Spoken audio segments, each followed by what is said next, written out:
Yo les invito para que me acompañen, por favor, en sus Biblias a Primera de Pedro. Vamos a estar en el capítulo 1 y vamos a estar meditando en los primeros 5 versículos, especialmente en la sección que va del versículo 3 al versículo 5. Vamos a leer los primeros 2 a manera de contexto. Entonces yo les invito para que, por favor, me acompañen en sus Biblias, abran sus Biblias para que no vean que yo los estoy engañando, y vayan a Primera de Pedro, capítulo 1, del versículo 1 en adelante. Dice así la santa palabra de Dios. Pedro, apóstol de Jesucristo, a los expatriados de la dispersión en el Ponto, Galacia, Capadocia, Asia y Bitinia, elegidos según la presciencia de Dios Padre en santificación del Espíritu, para obedecer y ser rociados con la sangre de Jesucristo. Gracia y paz os sean multiplicadas.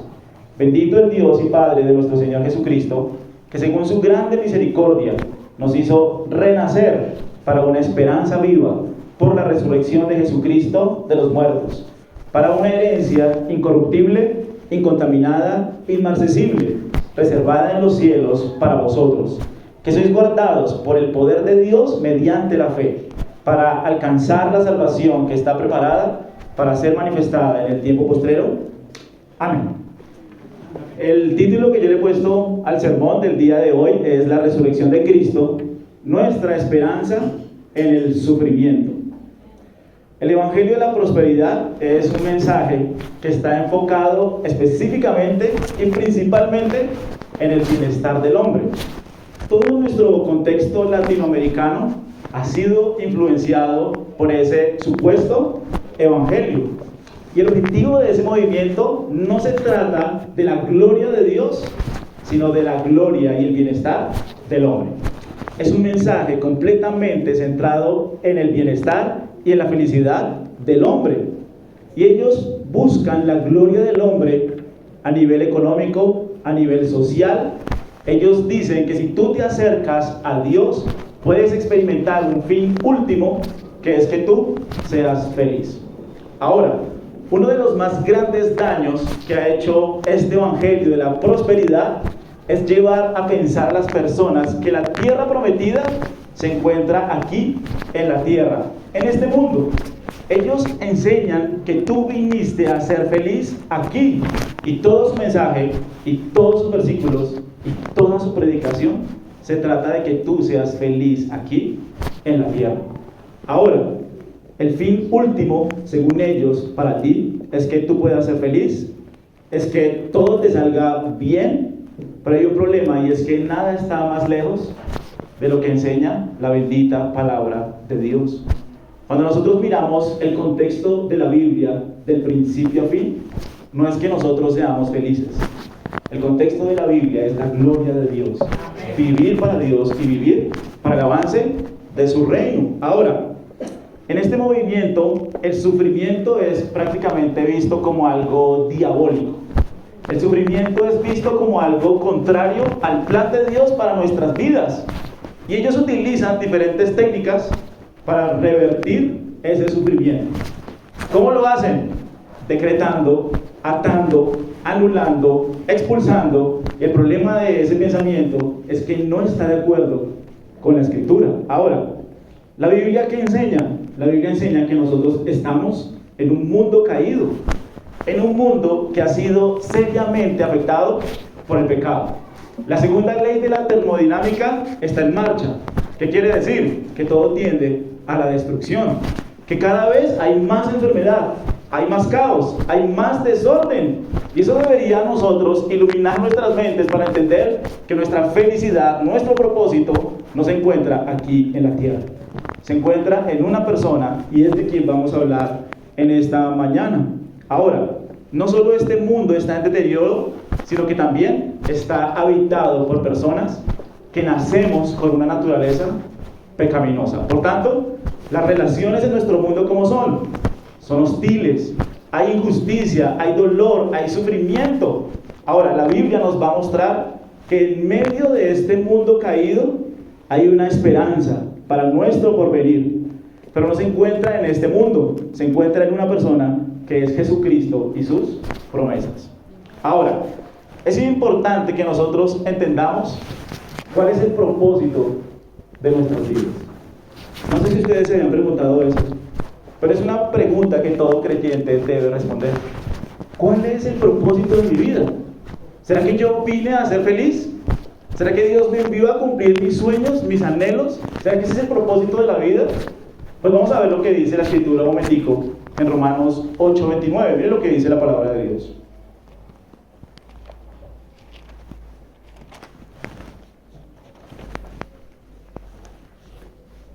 Romanos capítulo 8, versículo 29.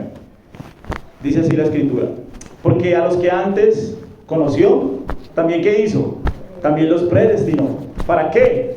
Para que fuesen hechos conforme a la imagen de su Hijo, para que Él sea el primogénito entre muchos hermanos.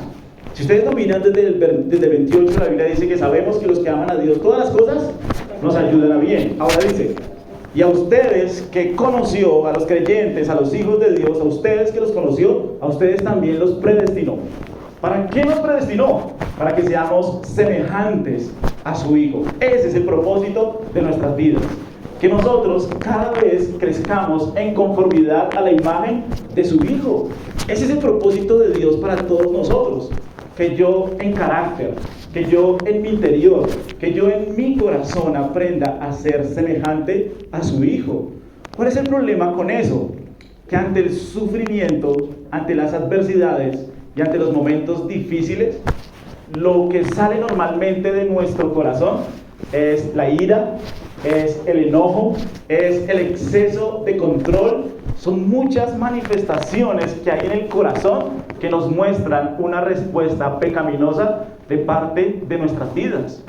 Y el punto de este pasaje y de lo que quiere hacer el apóstol Pedro es mostrarle a los creyentes que el sufrimiento, que las injusticias son una bendición.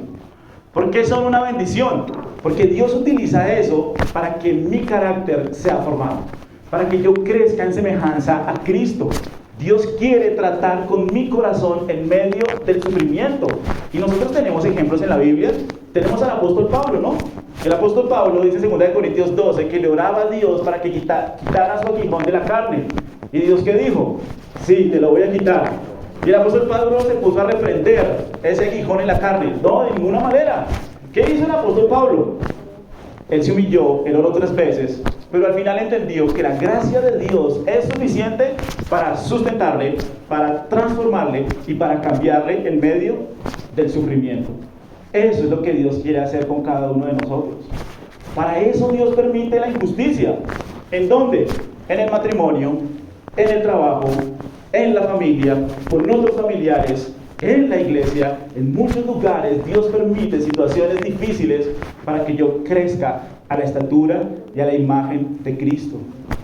La teología correcta del sufrimiento no es que Dios va a eliminar tu sufrimiento. Puede que no. Puede que nunca lo haga. Puede que Dios nunca cambie la situación de una persona. ¿Eso qué significa? Que Dios va a utilizar eso para que mi corazón sea transformado, para que yo sea cambiado, para que yo crezca a la estatura y a la imagen de su Hijo. Ese es el propósito de nuestras vidas. Miren un momentico 1 de Pedro 1:6.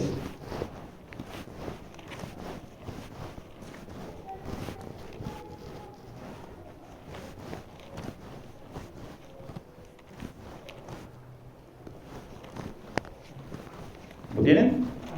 Sí, espérenme porque yo todavía no he llegado. 1 Pedro 1:6 dice así: en lo cual vosotros, ¿qué hacen ustedes los creyentes? Os alegráis, aunque ahora por un poco de tiempo, si es necesario. ¿Qué pasa? Tengáis que ser afligidos en diversas pruebas. ¿Puede haber gozo en el sufrimiento? Sí, si viene de Él. Si Él es la fuente de mi gozo, de mi alegría. Pero quiero que lo vean. Pedro le dice a estas personas que ellos pueden alegrarse, aunque ahora, por un poco de tiempo, si es necesario, ellos tengan que ser afligidos en diversas pruebas. Entonces, miren, Dios hace a través de los medios de gracia que nuestros corazones sean transformados. Es decir, a través de la palabra, a través de la oración, a través de la iglesia, Dios nos va transformando. Pero hay otros medios que Dios también utiliza para transformarnos. ¿Cuáles son esos medios? Las circunstancias, las pruebas, las personas, la injusticia. Dios utiliza esas cosas para transformar nuestras vidas. Y mi pregunta es para ustedes en esta mañana y para mí también: ¿cómo nosotros estamos respondiendo en nuestro corazón ante las circunstancias difíciles que se pueden presentar en nuestro día a día? ¿Cómo respondemos nosotros ante un marido hostil, ante una esposa hostil, ante un jefe hostil? ¿Cómo nosotros respondemos a la enfermedad? ¿Cómo aún la iglesia debería responder ante el sufrimiento? Porque de eso se trata esta carta. Si quieres leer una carta que habla acerca del sufrimiento y cómo responder bíblicamente al sufrimiento, es Primera de Pedro.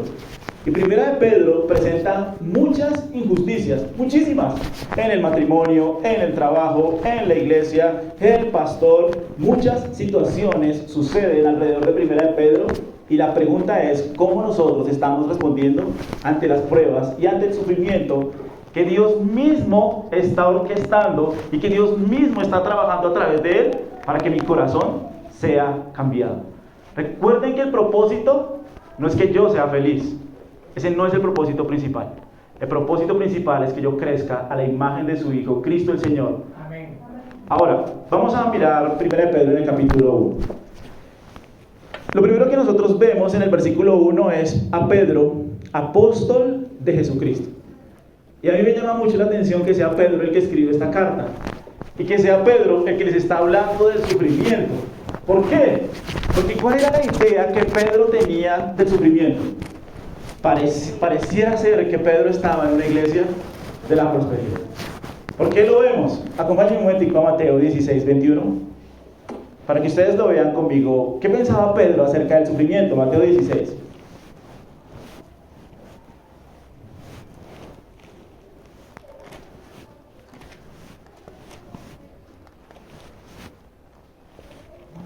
Muy bien, ¿lo tienen? Si ustedes miran los versículos anteriores, Jesús está en Cesarea de Filipo. Se los llevó lo más lejos que pudo al norte de Israel. Cesarea de Filipo es un lugar, es como muy reverdecido. Date cuenta como cuando uno va a Guayatá, cuando uno está en Cesarea de Filipo, todo es muy verde. Jesús se los llevó allá al norte de Israel, casi cerca con Siria, y les hizo esta pregunta. Estaban los 12, y Jesús les preguntó: ¿quién dicen los hombres que es el Hijo del Hombre? Y entonces empezaron a decir ellos: unos dicen que tú eres Juan el Bautista, otros dicen que tú eres Jeremías, otros dicen que tú eres el profeta, Deuteronomio 18. Y después Jesús les dice: bueno, ¿y ustedes quién dicen que soy yo? Yo siempre que leo este pasaje siento un silencio un poquito incómodo. Todos se quedaron callados y de repente se levantó alguien y le dijo: Señor, tú eres el Cristo, tú eres el Hijo de Dios. Y ese es Pedro. Ahora, ¿qué sucedió con Pedro en el versículo 21? Recuerden que los judíos tenían una idea del Mesías. ¿Cuál era esa idea que ellos tenían del Mesías que iba a venir? Un Mesías victorioso, un Mesías reinante, un Mesías que viniera a destruir a los romanos, estableciera su reino y reinara con todos los judíos. Básicamente era como una posición de privilegio. Vamos a estar en una posición de privilegio porque este es el Mesías, viene a establecer su reino. ¿Y quién va a reinar con él? Nosotros. Recuerden que sus conversaciones, ¿cuáles eran? ¿Cuál de nosotros es el mayor? ¿Cuál de nosotros es el más importante? Y ellos tenían esa idea metida en sus cabezas de un reino, de ellos sirviendo en un reino, de ellos siendo personas de renombre. Y ahora en el versículo 21 es que el Señor les empieza a hablar acerca del sufrimiento. Mira el versículo 21. Desde entonces comenzó Jesús a declarar a sus discípulos que le era necesario ir a Jerusalén y padecer mucho de los ancianos, de los principales sacerdotes y de los escribas, y ser muerto y resucitar al tercer día. ¿De qué le habló Jesús a Pedro y a sus discípulos? Del sufrimiento. ¿Qué viene para el Mesías? ¿El reino físico literal en Israel? No. La verdad es que para el Mesías viene sufrimiento. Y entonces Pedro inmediatamente entendió esa idea del sufrimiento. Viene el versículo 22. Entonces Pedro, ¿qué hizo? Tomándolo aparte, comenzó a reconvenirle diciendo: Señor, ten compasión de ti. En ninguna manera esto te acontezca, Señor. ¿Cómo vas a hablar de esa manera del sufrimiento? Quita esas ideas que tú tienes en tu cabeza acerca del sufrimiento. Entonces, ¿qué le dijo Jesús? Quítate delante de mí, ¿qué? Satanás. Porque pensar de esa manera es diabólico. Pensar que el sufrimiento no es un medio que Dios utiliza para la gloria de su nombre, para la gloria de su reino, es diabólico. Sí, ¿te acuerdas cuando Jesús estaba siendo tentado en el desierto? La Biblia dice, pídeme y te daré por herencia a las naciones y como posesión tuya los confines de la tierra, dice el Salmo 2. Satanás se presenta delante de Jesús y le dice, mira, te voy a dar los reinos que están prometidos para ti si postrado me adorares. ¿Qué le estaba diciendo? Te voy a dar todo lo que ves, no vas a pasar por la cruz, no vas a pasar por Getsemaní, no vas a pasar por sufrimiento y yo te doy los reinos. ¿Y qué dijo Jesús? No, Señor, no, así no es. Jesús citó Deuteronomio para revertir lo que Satanás le estaba diciendo. ¿Cuál es el punto? ¿Cuál es el punto que nosotros encontramos? Que Pedro tenía una idea equivocada acerca del sufrimiento. ¿Cuándo cambió esa idea en él? ¿Cuándo cambió ese pensamiento en él? Cuando se encontró a Cristo resucitado. La resurrección de Cristo fue la que avivó el corazón de Pedro para entender que su esperanza no estaba en este mundo. Aun cuando lo niega 3 veces, ¿lo recuerdan? Pedro niega 3 veces a Jesús. ¿En quién estaba pensando Pedro? ¿En él mismo? ¿En su bienestar? Tan solo empezó a ver que empezaron a golpear a Jesús y él mismo se llenó de pánico, su corazón se llenó de miedo, negó a Jesús porque su bienestar era más importante. Eso cambió radicalmente cuando él se encuentra con Cristo resucitado. Él es el autor que nos va a enseñar acerca del sufrimiento y cómo los creyentes debemos no lidiar, sino aprender a confiar en Dios a través del sufrimiento y a través de las pruebas. Volvamos a Primera de Pedro, en el capítulo 1.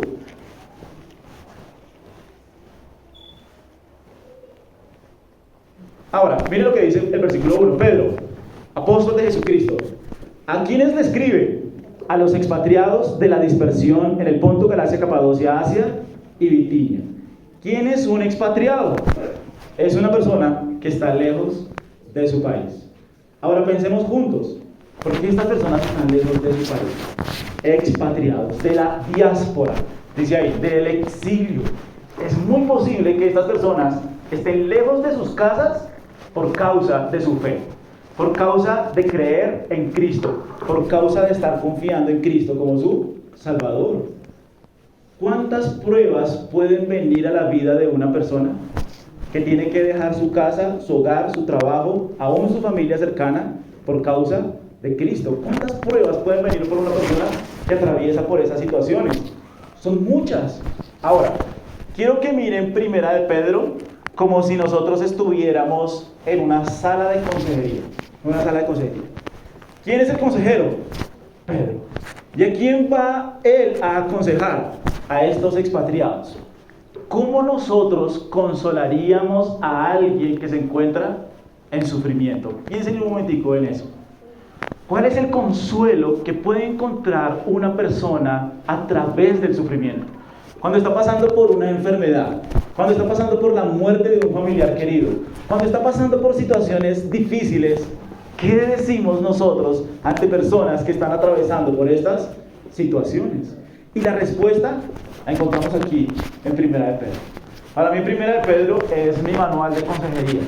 Lo uso muchas veces en consejería porque dice tantas cosas prácticas, vivas para nuestra mente, para nuestro corazón, que nos consuelan y nos ayudan en medio del sufrimiento. Ahora, ¿cuál es el propósito de la carta? ¿Cuál es el propósito de la carta? Pedro le escribe a una audiencia para que no pongan sus ojos en sí mismos, en sus sufrimientos y en sus problemas, sino que más bien alcen sus ojos a Cristo resucitado, quien da una esperanza eterna, una herencia eterna y una salvación asegurada. Que son los 3 puntos que nosotros vamos a ver. Son las 3 ideas que vamos a desarrollar en esta mañana.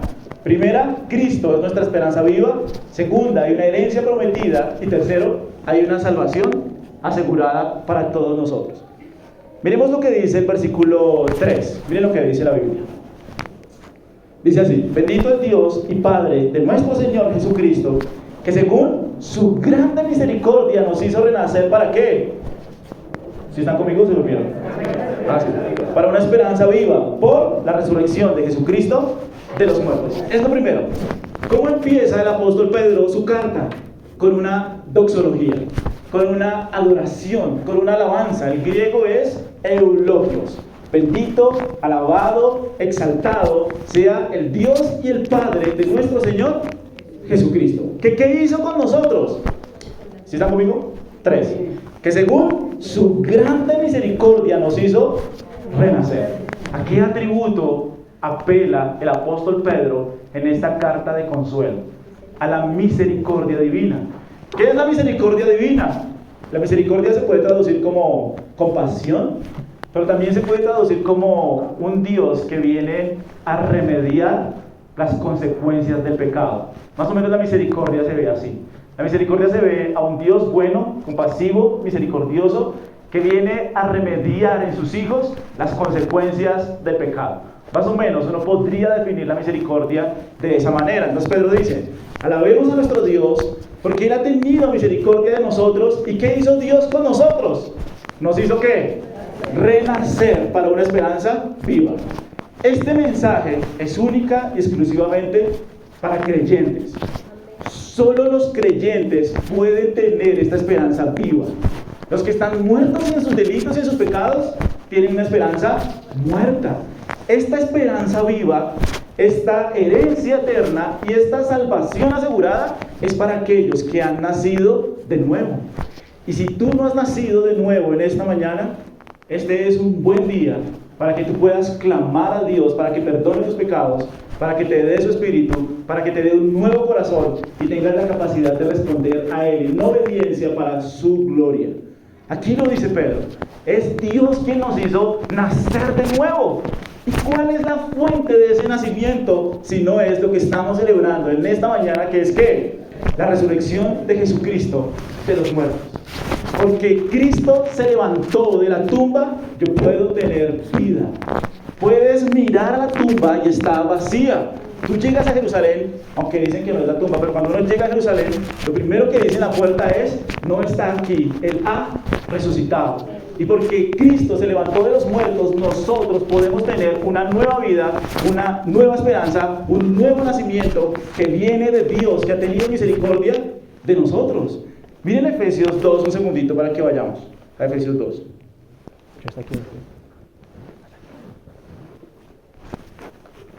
Efesios 2, miren lo que dice Efesios 2.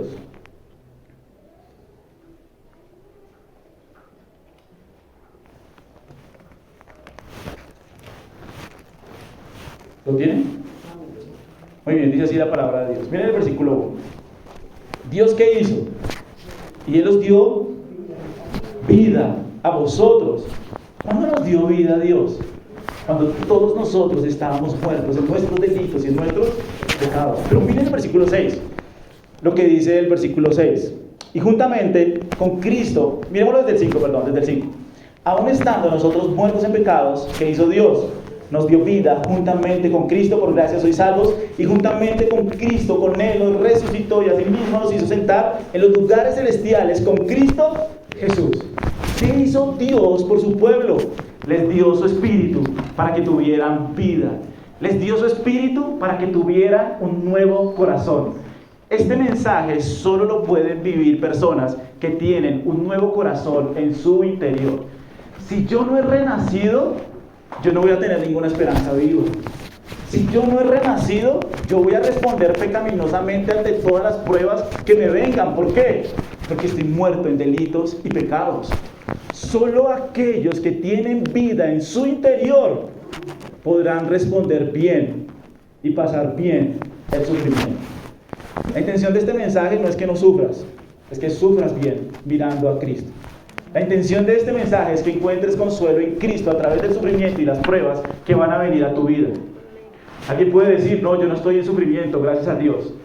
Bueno, si no estás en sufrimiento, seguro, si eres creyente, vas a pasar por el sufrimiento. Porque no hay, como dice Miguel Núñez, ¿no? Dios solo tuvo un hijo sin pecado, pero no tuvo ningún hijo sin sufrimiento. Todos los hijos de Dios sufrieron, han sufrido y sufrirán. Entonces, esta es una enseñanza segura para todos nosotros, porque todos nosotros vamos a pasar por el sufrimiento. Ahora, en el versículo 2, aquí en Efesios 2, donde nosotros estamos, en el versículo 5, La Biblia dice que nosotros estábamos muertos en pecados y Dios, por gracia, nos dio vida juntamente con Cristo. La pregunta es si tú tienes la vida de Cristo morando en ti.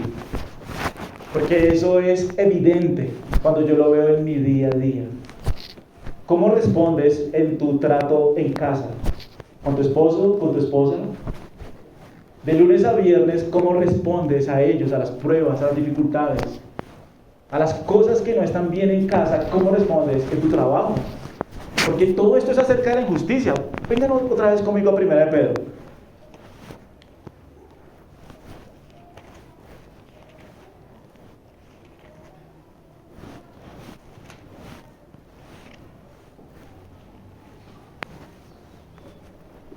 No es culpa que no salgan los versículos porque yo voy mucho en la Biblia a muchos lados, perdónenme.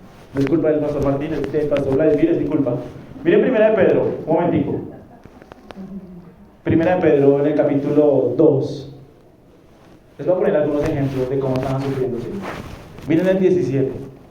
¿Qué le dice el apóstol Pedro a los creyentes? Honrad a todos, amad a los hermanos, temed a Dios. ¿Y qué más? Honrar al rey. ¿A cuál rey Pedro nos estaba mandando a honrar? ¿A un rey bueno? ¿A un rey amable? ¿A un rey que había instituido el cristianismo como religión oficial? No. Un rey que había dado persecución sobre ellos. Es lo que Pedro está diciendo. ¿Cuál es nuestra respuesta como creyentes a un gobernante que es malo y hostil? Pedro les dijo, miren, ustedes ármense en la plaza, ármense de valor, con palos, con espadas, y vayan detrás de ese rey. Bueno, eso es lo que ellos tal vez hubieran querido hacer, pero no. Ustedes, ¿qué tienen que hacer ustedes? Temer a Dios y honren al rey. Ahora, miremoslo en trabajo, miren el versículo 18. Miren el versículo 18. Criados, ¿qué les dice él? Estad sujetos con todo respeto a vuestros amos, no solamente a los buenos y afables, sino también a qué amos, a los difíciles de soportar. ¿Cómo nosotros respondemos a un jefe hostil? A un jefe que es difícil de soportar, a un jefe que tal vez puede llegar a ser ofensivo. ¿Cuál es nuestra respuesta natural a ellos? Bueno, la Biblia dice, sujétense, ahí lo dice, con todo respeto a vuestros amos. Nación, trabajo, ¿en la familia también pasa? Sí, miren en el capítulo 13 del versículo 1. Asimismo vosotras mujeres, estad sujetas ¿a quiénes? A vuestros maridos. Por el contexto del pasaje, estos maridos no son maridos piadosos. Por el contexto del pasaje, estos son maridos incrédulos. Son maridos que no creen. Son maridos que pueden llegar a ser necios, cabezas duras. ¿Y qué les dice el apóstol Pedro? Estad sujetas a vuestros maridos para que también los que no creen a la palabra sean ganados sin palabra por la conducta de sus esposas. Así debe responder en casa. ¿Y qué le dice a los maridos? Miren el versículo 7. Vosotros maridos igualmente vivid con ellas sabiamente, dando honor a la mujer como a vaso más frágil y como a coherederas de la gracia. Maridos, ¿tienen mujeres incrédulas? ¿Saben cómo deben tratarlas? Como a coherederas de la gracia, como a vaso frágil. Deben tratarlas como si fueran creyentes, es lo que Pedro les está diciendo. ¿Y cómo es tratarlas como si fueran creyentes? Efesios 5 lo dice, que así como Cristo amó a la iglesia, los varones deben amar a sus mujeres.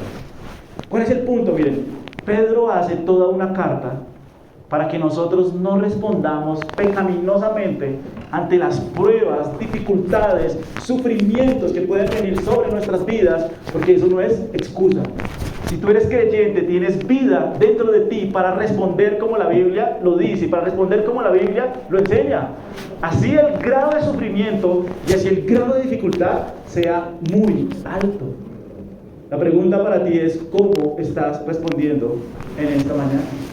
Porque si es de manera pecaminosa, bueno, hay perdón para todos nosotros, ¿no? Si confesamos nuestros pecados, el Espíritu justo para perdonar nuestros pecados y para limpiarnos de toda maldad. Pero quiero que te vayas con tres ideas de cómo yo puedo atravesar el sufrimiento. La primera, como les decía, venía diciendo, es Cristo, la esperanza viva. Miren el versículo 3 ahora sí. Ahora sí vamos a empezar el tema. No mentiras. Bendito el Dios y Padre nuestro Señor Jesucristo, que según su gran misericordia nos hizo renacer. ¿Para qué? ¿Cuál es la esperanza viva a la que se refiere ese versículo? Algunos teólogos dicen, la esperanza viva es el versículo 4, dicen algunos teólogos.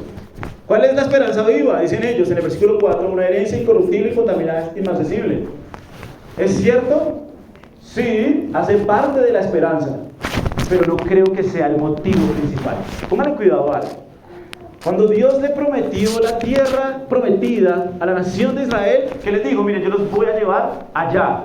Les está poniendo una tierra futura delante de ellos. Pero Dios les dice algo en Levítico y en Éxodo, pero yo soy su heredad. La primera heredad y la primera esperanza que ellos tienen no es una tierra, no es una herencia eterna. Es a Cristo mismo. Miren Colosenses 1:27.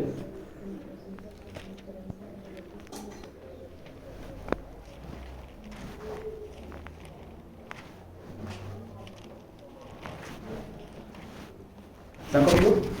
Pues ya se durmieron. Colosenses 1:27. A quienes Dios quiso dar a conocer las riquezas de la gloria de este misterio entre los gentiles. Miren esto, que es Cristo, ¿en dónde? En vosotros, el que es la esperanza de gloria. Cristo es la esperanza nuestra en medio del sufrimiento. ¿Qué significa eso? ¿Qué significa que Cristo es la esperanza nuestra en el sufrimiento? ¿Qué significa eso?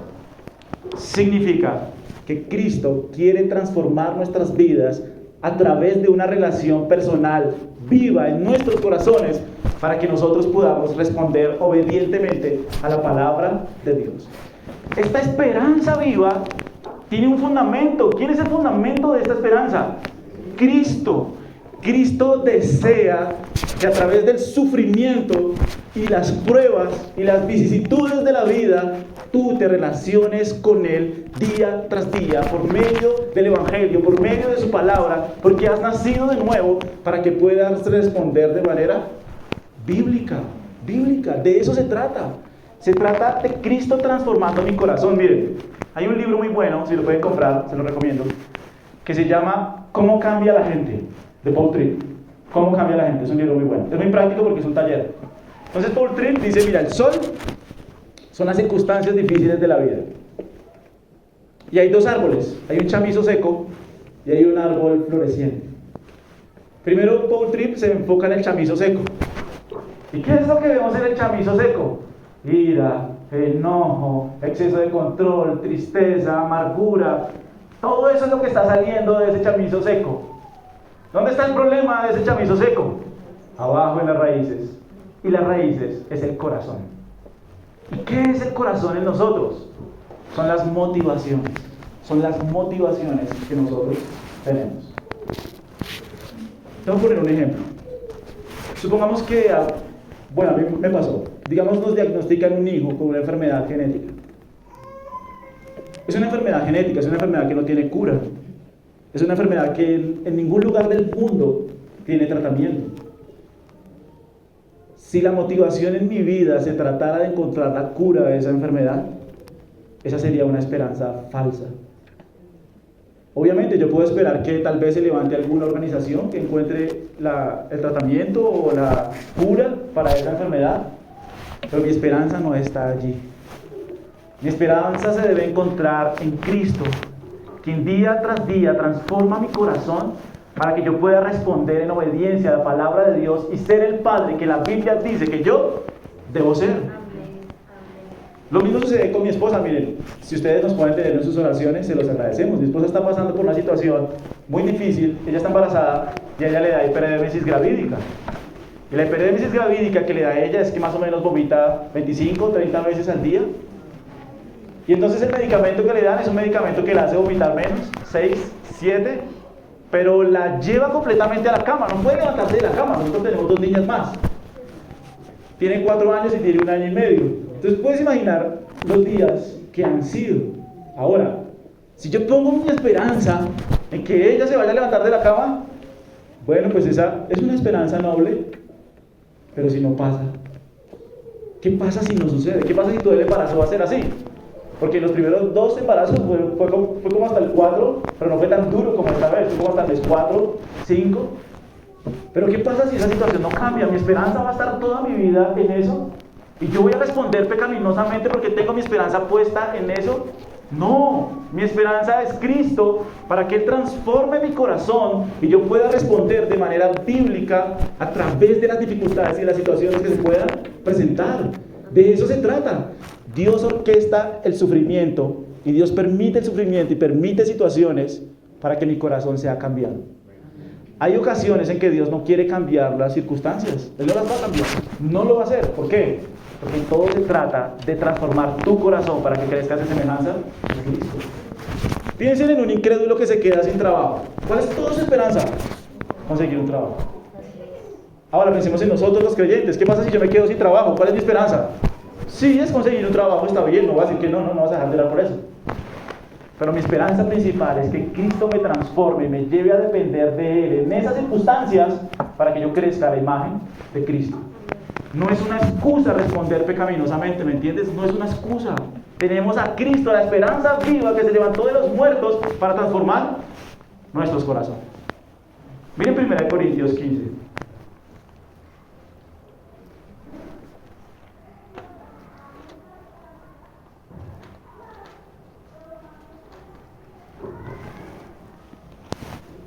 Miren lo que dice el versículo 55.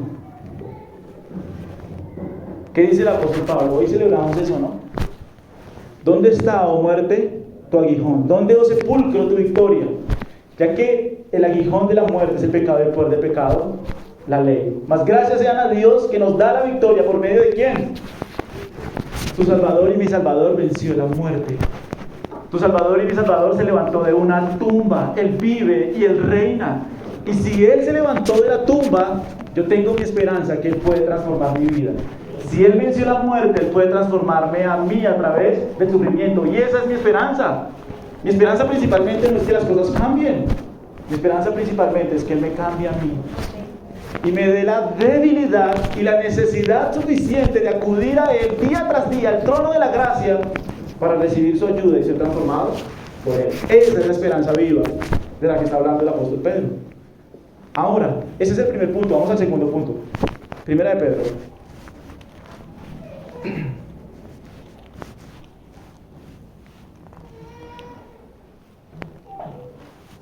En el capítulo 1, versículo 4. Para también recibir, ¿qué?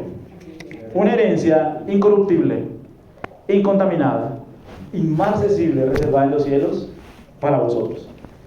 ¿Qué más? ¿En qué más pueden pensar los creyentes cuando están pasando por el sufrimiento? Primero, Cristo, quien transforma mi corazón y me cambia para responder bíblicamente.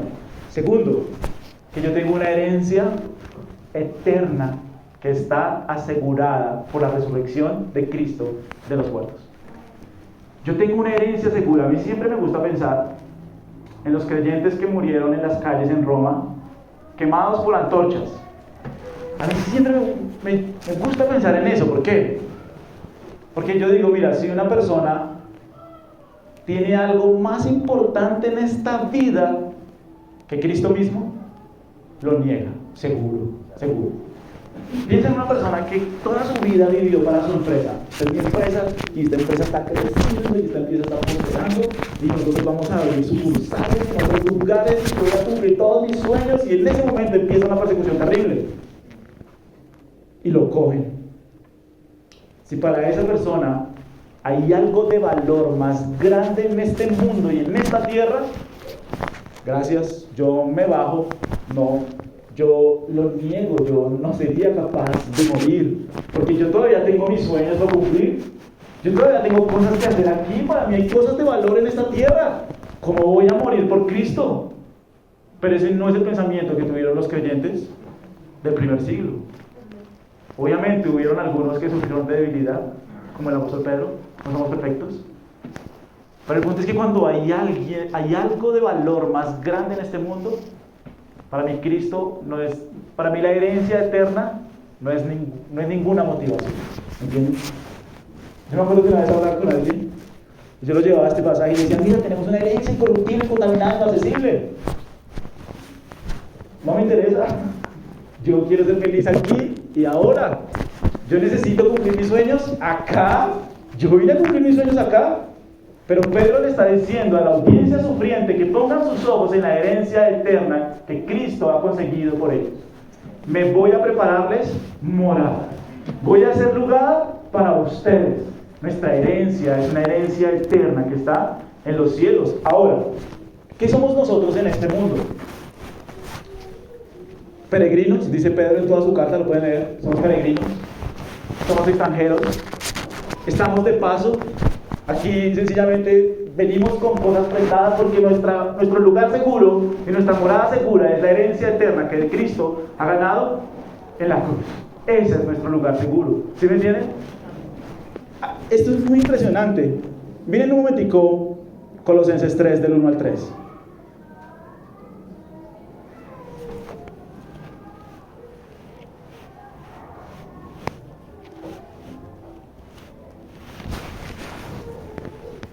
Colosenses 3:1, ¿lo tienen? Dice así la palabra de Dios: si pues haber resucitado con Cristo, ¿qué buscas? Las cosas de arriba, donde está Cristo sentado a la diestra de Dios. Poned la mira ¿en dónde? En las cosas de arriba, no en dónde, no en las de la tierra. ¿Por qué? Porque habéis muerto y vuestra vida está escondida con Cristo en Dios. Cuando Cristo, vuestra vida, se manifieste, entonces vosotros también seréis manifestados con Él en Dios. Nosotros entendemos que aquí estamos de paso. Hagan de cuenta que nosotros vamos a viajar a Punta Cana, supongamos, digamos, vamos a ir a Punta Cana y compramos tiquetes para 8 días, supongamos que vamos a ir 8 días y vamos a Punta Cana. ¿Qué pasa si una vez yo pise República Dominicana y digo, voy a cumplir mis sueños acá? Mi familia, supongamos que me está esperando aquí en Bogotá. Yo aquí voy a cumplir y voy a realizar mi vida, mis sueños, mis objetivos.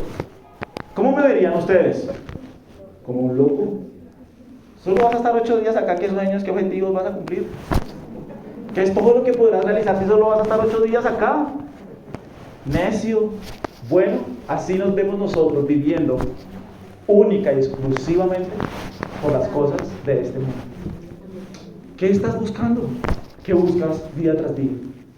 ¿Cuáles son tus motivaciones? ¿Es esa herencia eterna, incorruptible? ¿Estamos buscando las cosas de arriba donde está Cristo sentado a la diestra de Dios?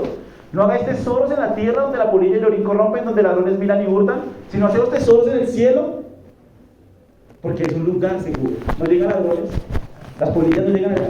Es un lugar seguro, preparado para aquellos que han creído en Cristo y tienen esa herencia incorruptible, incontaminada, inmarcesible, reservada para aquellos que han confiado en el Hijo de Dios. Volvamos a Primera de Pedro 1:4.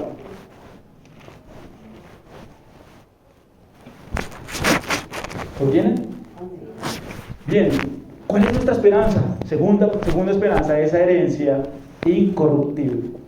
La palabra griega es aptarton y básicamente se refiere a algo que no se degenera, no muere, una herencia que no se destruye. La herencia espiritual de los creyentes nunca estará sujeta a destrucción. Este mundo ha sido destruido y ha sido afectado por el pecado. Y nosotros lidiamos con esas consecuencias por nuestra rebeldía. Pero la herencia futura, ¿te imaginas un mundo libre del pecado? Como lo dice el apóstol Pablo, ¿quién me librará de este cuerpo de muerte?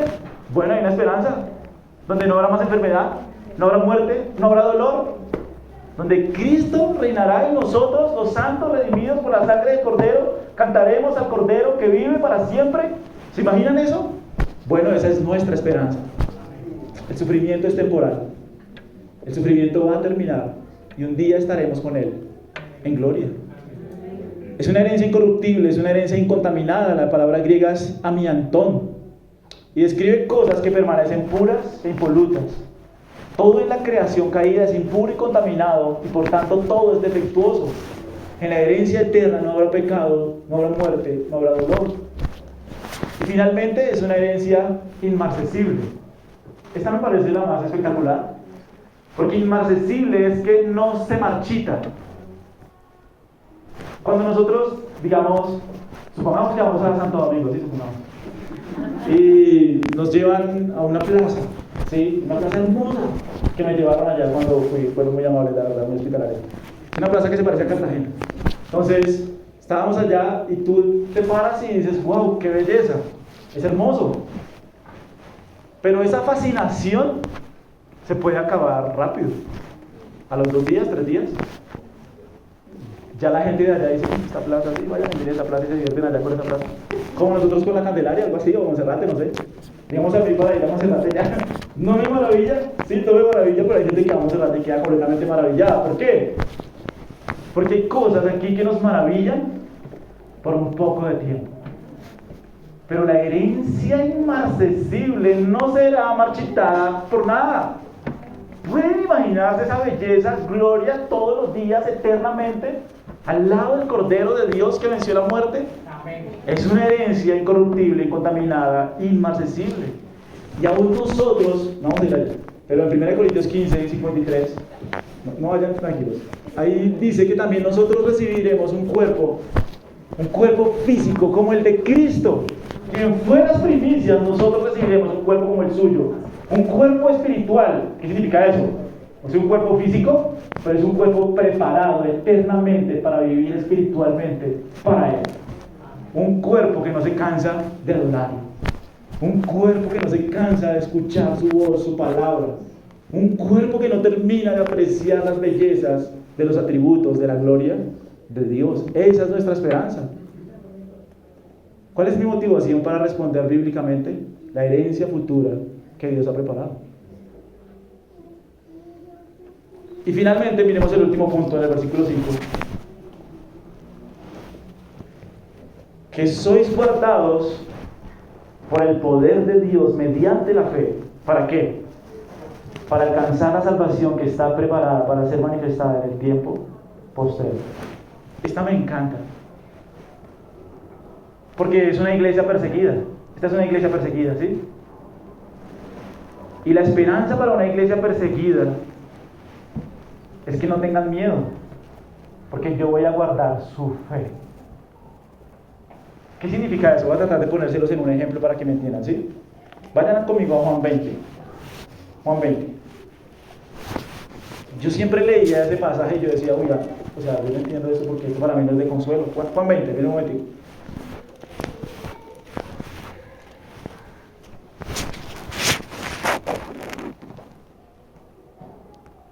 ¿Están conmigo?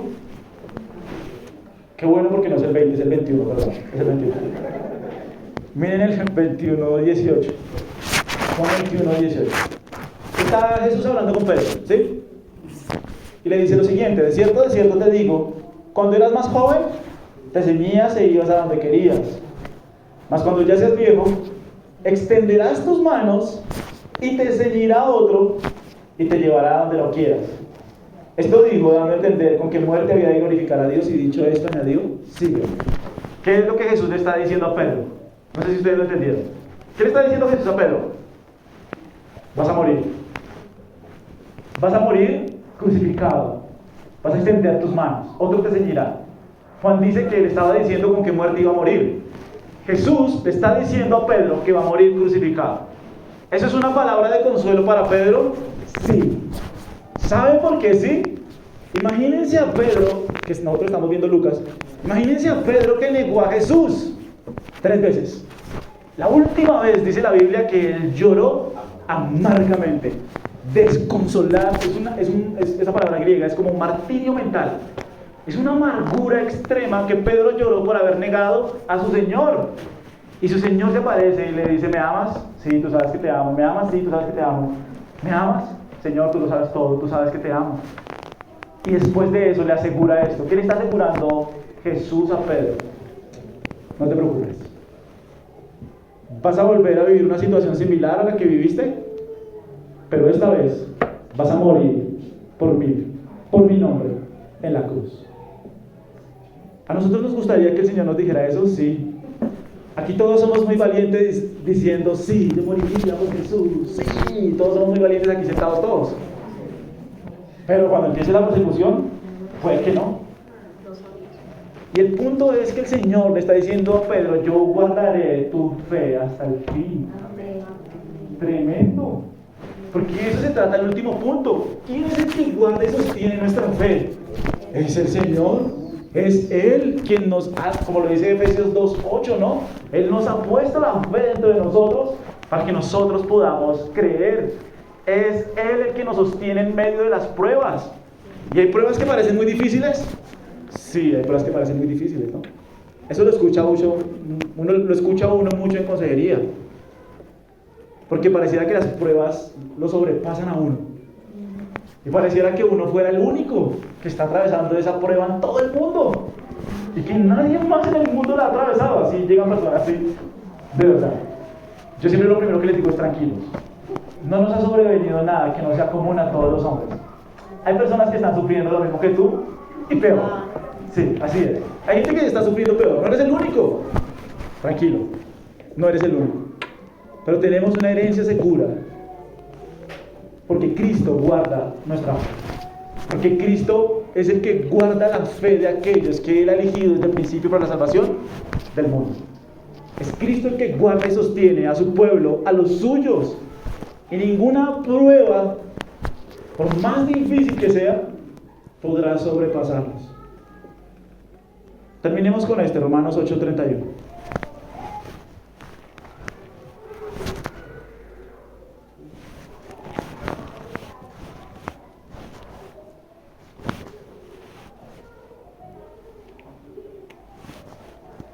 ¿Están conmigo? Miren esa pregunta. ¿Qué pues diremos a esto? Aquí está, ¿no? Si Dios es por nosotros, ¿quién contra nosotros?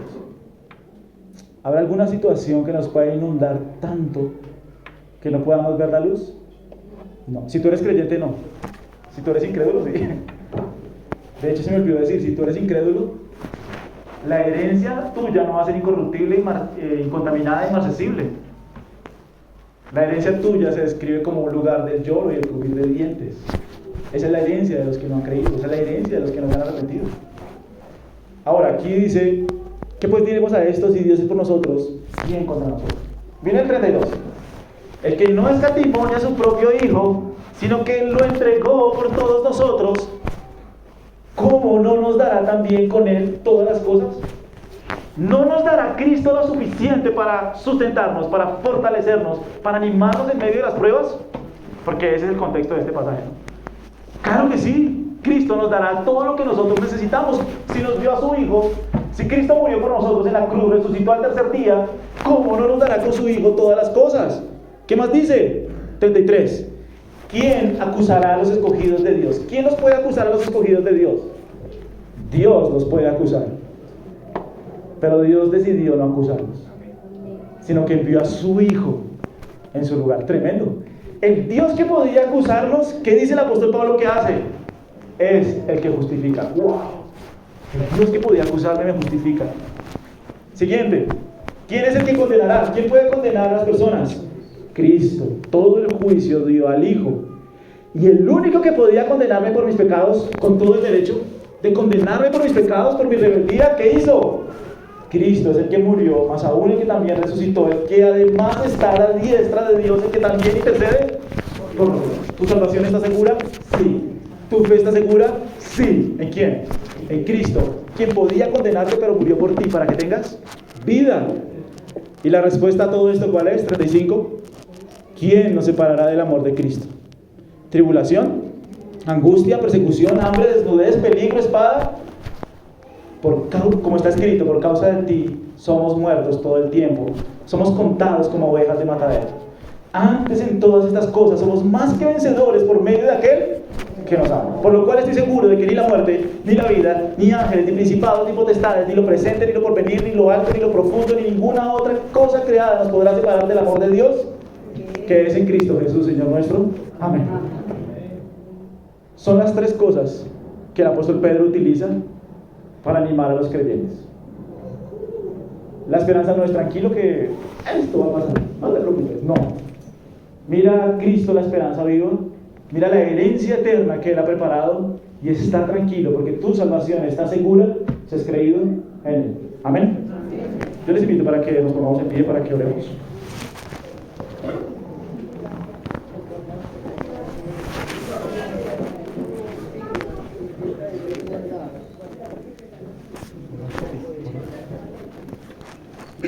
Padre, queremos dar toda la gloria al Hijo de Dios que murió y resucitó.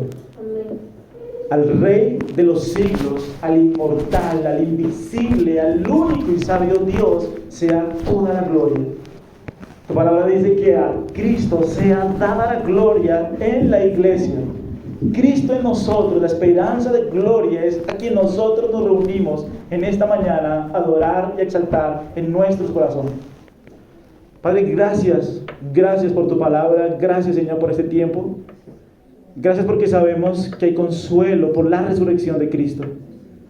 Cristo se levantó de los muertos para que tengamos vida. Él, nuestra esperanza viva. Él nos ha prometido una herencia futura, segura. Y Él guarda nuestra fe hasta el final. Padre, gracias porque tú eres el Padre de toda misericordia y el Dios de toda consolación, el cual nos consuela en todas nuestras tribulaciones, para que nosotros podamos consolar a otros con la consolación con que nosotros hemos sido consolados. Padre, gracias porque tú nos ayudas, nos fortaleces, nos sustentas, nos animas por medio de la obra de tu Hijo. Y te damos gloria en este día, en este domingo, Señor, de resurrección.